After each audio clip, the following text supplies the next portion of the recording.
Maganda ba ako sa personal? Thank you. Naman, pinabola niyo ba ako? Tayo-tayo na lang ito. Talaga, ayan. Ayan. Hello? Ay, wow. Ito pala yung boses ko kapag ganito. Wow. Pero hello sa inyong lahat. Masaya po ako na nandito tayo ngayon at magkakasama. Alam niyo po, sobrang sarap sa pakiramdam na makita ulit kayo ng malapitan, na makita kayo one-on-one. Wow. At sana po, maabot ko kayo dyan. Gusto niyo ba ako kumanta yung totoo na? Yung totoo. Eto, sabayan niyo ako, ha? Okay, let's go. Babalik, babalik, babalik, pa rin sa'yo. Ang gaganda at ang guwapo naman.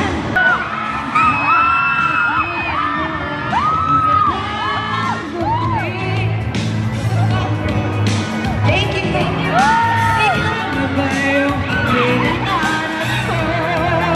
Hello po. Thank you po. Nawawala yung mic. Thank you. Walang mic, B. Magbulungan na lang po tayo dito, no? Hello? Hello? It's me. Walang mic. Ayan. Ayan, thank you so much. Mag-text na lang kaya tayo sa pag-uusapan natin. I-FaceTime na natin mamaya. Pero anyway, guys, give it up for Sanya Lopez! Grabe, hanggang sa second floor, talagang hindi mo sila tinigilan. Ayan, batiin mo muna yung mga fans mo. Siyempre, mamaya may tanong din ako sa'yo tungkol sa very interesting character mo. Pero sige, batiin mo muna sila. Hello po sa inyo mga kapuso. Naku, gusto ko man kayong kantahan ng todo-todo. Kaya lang talaga nga yung mic natin. Next time, mag-text na lang po tayo. Pero mahal po namin kayo. Maraming salamat sa pagsuporta. At salamat po sa lahat ng mga nandito ngayon. I hope na mag-enjoy kayo today. Ayun, thank you po. For sure, nag-enjoy naman silang lahat. Pero kanina, actually, nakachikahan ko si Sanya backstage tungkol sa Pulang Araw, of course.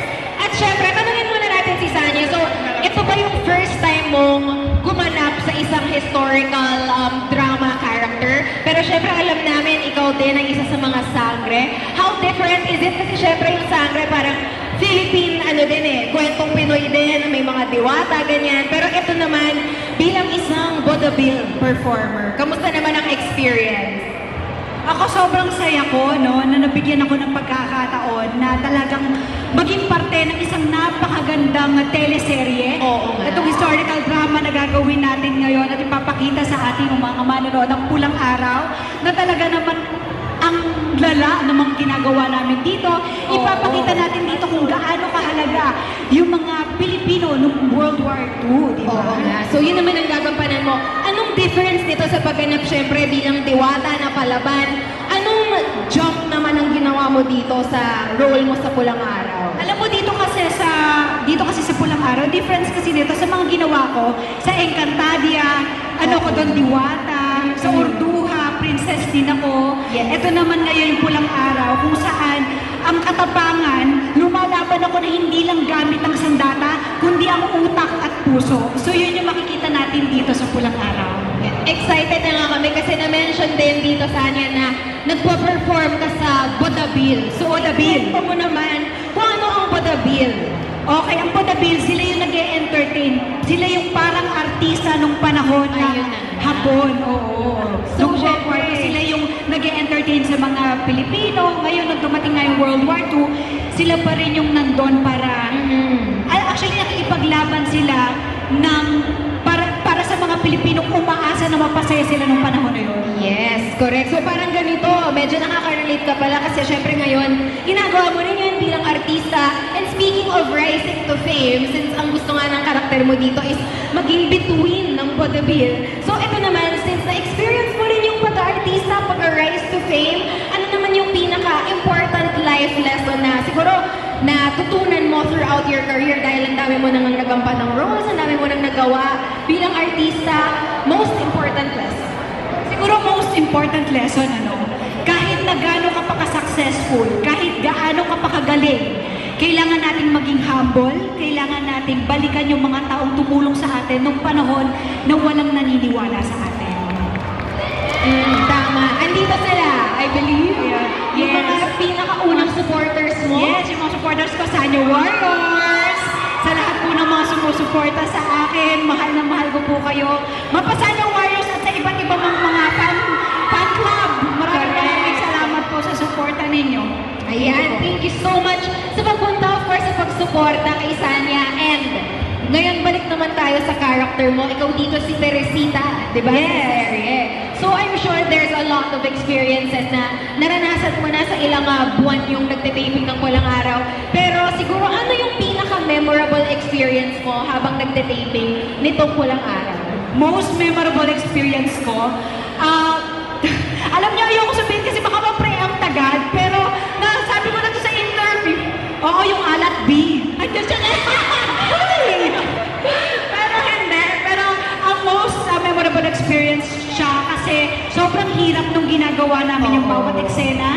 Hindi siya biro. Sa mga hindi po nakakaalam, ang character... Alam niyo, napapansin mo.